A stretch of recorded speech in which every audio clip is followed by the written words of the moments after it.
শিক্ষামন্ত্ৰীৰ আশীৰ্বাদপুষ্ট একাংশ শিক্ষক বিষয়াই কিদৰে শিক্ষাৰ অধিকাৰ আইনক মহাৰি আছে তাক আমি আজি প্ৰমাণ সহিতে আপোনালোকৰ সন্মুখত দাঙি ধৰিম। কেনেকে শিক্ষাৰ অধিকাৰ আইনৰ পৰা কণ কণ ছাত্ৰ ছাত্ৰীক বঞ্চিত কৰি একাংশ নিৰ্বাচিত শৈক্ষিক সংস্থাৰ প্ৰতিনিধিৰ লগত মিলি শিক্ষাৰ সিন্ডিকেট চলাই আছে তাক আজি আমি প্ৰমাণ সহকাৰে দাঙি ধৰিম। আৰু এই ঘটনাটো ঘটিছে গুৱাহাটী মহানগৰত। আমি প্ৰত্যেকেই জানো শিক্ষাৰ অধিকাৰ আইনৰ জৰিয়তে 14 বছৰলৈ সকলো ছাত্ৰ ছাত্ৰীৰ শিক্ষা বিনামূলীয়া, অৰ্থাৎ প্ৰথম শ্ৰেণীৰ পৰা অষ্টম মানলৈকে শিক্ষা বিনামূলীয়া হ'ব লাগে। আৰু এই সকল ছাত্ৰ ছাত্ৰীৰ মাজত শ্ৰেণীভিত্তিক পৰীক্ষা অনুষ্ঠিত কৰাৰহে অনুমতি আছে। ইয়াত কোনো বোৰ্ড গঠন কৰি পৰীক্ষা চলোৱা নহয়। অথচ এইখন মহানগৰৰ জিলা প্ৰাথমিক শিক্ষা বিষয়া তথা স্কুলসমূহৰ পৰিদৰ্শক দীপিকা চৌধুৰীয়ে 2025 বৰ্ষত অৰ্থাৎ বিগত বছৰত দুটাকৈ পৰীক্ষা অনুষ্ঠিত কৰিছে বোৰ্ডৰ অধীনত আৰু ছাত্ৰ ছাত্ৰীসকলৰ পৰা মাচুল সংগ্ৰহ কৰিছে। সমূহীয়াভাৱে জিলাখনৰ বাবে একে প্ৰশ্ন কাকতেৰে পৰীক্ষা অনুষ্ঠিত কৰি দীপিকা চৌধুৰীয়ে প্ৰতিটো ছাত্ৰ ছাত্ৰীৰ বিপৰীতে প্ৰথম অৱস্থাত 10 টকা, পৰৱৰ্তী পৰীক্ষাটোত 14 টকাকৈ সংগ্ৰহ কৰিছে। আৰু এই টকা যে সংগ্ৰহ কৰিছে প্ৰধান শিক্ষকৰ পৰা কোনো ৰচিদৰ ব্যৱস্থা নাই, মৌখিকভাৱে উঠাই নিছে প্ৰশ্ন কাকতৰ বিপৰীতে। কাৰ আশীৰ্বাদত তেওঁ এনেকৈ ৰচিদ নিদিয়াকৈ টকা সংগ্ৰহ কৰিব পাৰিছে? আৰু যদি তেওঁ টকা সংগ্ৰহ কৰা নাই বুলি কয় তেতিয়াহ'লে কেনেকে তেওঁ প্ৰশ্ন কাকত ছপা কৰি পৰীক্ষা অনুষ্ঠিত কৰিছে? এই টকাবোৰ ক'ত পালে? কিমান অনুদান দিছে? ৰাজ্যৰ অন্যান্য জিলাত এই ধৰণে পৰীক্ষা অনুষ্ঠিত হোৱা নাই বোৰ্ড গঠন কৰি, অথচ গুৱাহাটী মহানগৰত কিয় বোৰ্ড গঠন কৰি এই পৰীক্ষা অনুষ্ঠিত কৰিলে? আমি জনাত দীপিকা চৌধুৰীৰ লগত শীৰ্ষ মহলৰ খুব ভাল সম্পৰ্ক আছে।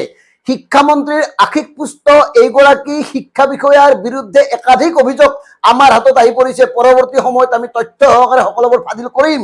কিন্তু আজি ক'ব খোজা কথাটো হ'ল এই যে নিজৰ মই মৰ্জিত এই বোৰ্ডখন গঠন কৰিছে, তাত কিয় নিৰ্দিষ্ট কেইটামান শিক্ষক সংগঠনক ৰখা নহ'ল? আনকি হাইস্কুল শিক্ষক সন্থাও এই বোৰ্ডখনত নাই, এই সমিতিখনত নাই কিয়? তাৰ বিপৰীতে তেওঁ কোনবোৰ কমিটিক ৰাখিছে আমি আপোনালোকক তথ্য জনাইছো।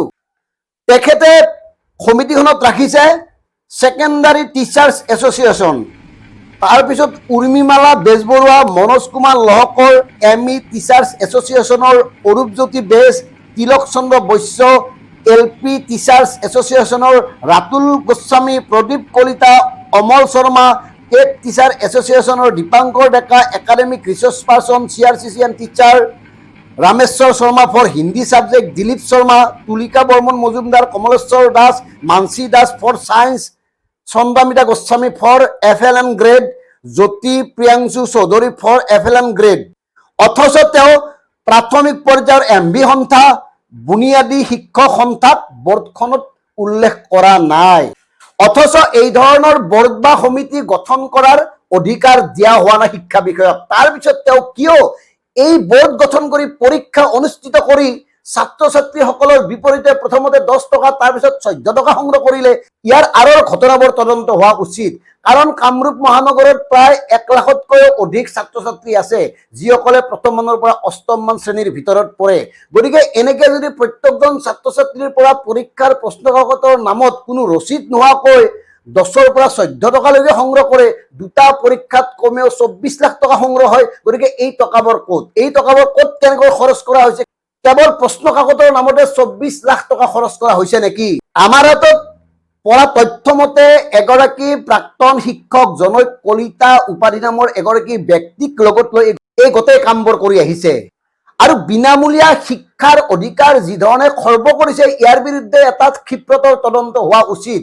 কাৰণ দীপিকা চৌধুৰীয়ে তেওঁৰ পচন্দৰ একাংশ ব্যক্তিক লগত লৈ যি ধৰণে শিক্ষাক ব্যৱসায়ত পৰিণত কৰিছে, এইকাৰণে ব্যৱসায় বুলি কৈছো য'ত শিক্ষা বিনামূলীয়া অথচ তাৰ বিপৰীতে প্ৰতিগৰাকী ছাত্ৰ ছাত্ৰীৰ পৰা মাচুল লোৱা হৈছে পৰীক্ষাৰ নামত, এয়া ব্যৱসায় নহয় কি?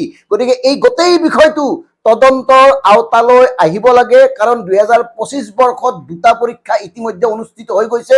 তাৰ প্ৰমাণ এয়া প্ৰশ্ন কাকত। এই প্ৰশ্ন কাকতৰ জৰিয়তে পৰীক্ষাবোৰ অনুষ্ঠিত কৰা হৈছিল। গতিকে এই প্ৰশ্ন কাকত ক'ৰ পৰা কেনেকে ছপালে আৰু এই প্ৰশ্ন কাকত ছপাৰ অধিকাৰ তেওঁলোকক কোনে দিলে? কাৰণ শিক্ষাৰ অধিকাৰ আইন মতে স্কুল ভিত্তিক, বিদ্যালয় ভিত্তিক পৰীক্ষা বা মূল্যাংকন কৰিব পাৰে, কোনো বৰ্ড পাতি এই ধৰণৰ কাম কাজ কৰিব নোৱাৰে।